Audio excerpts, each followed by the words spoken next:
స్వతంత్రం పొందుకోవాలంటే ఆ ప్రజలు చేసిన పని ఏమిటంటే దేవుని దగ్గర ఏం పెట్టారట? మొర పెట్టారట.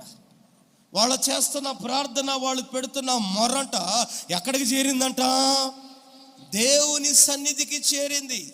ఈ ఉదయకాలమున దేవుని సేవకులుగా నేను మీకు ప్రకటించే మాట ఏందంటే, ఒకవేళ ఏ పాపపు చెరలో మన ఇంట్లో వాళ్ళు ఉన్నారో, ఏ పాపపు చెరలో మన బజార్లో వాళ్ళు ఉన్నారో, మన బంధువులు ఉన్నారో, మన స్నేహితులు ఉన్నారో, మన రాష్ట్రం ఉందో, మన దేశం ఉందో, ఆ సాతాను పాపపు చెర నుండి మన దేశం కూడా విడుదల పొందాలి అంటే దేవుని పిల్లలమైన మనము మొట్టమొదటిగా చేయాల్సిన పని ఏమిటంటే ప్రార్థన చేయాలి.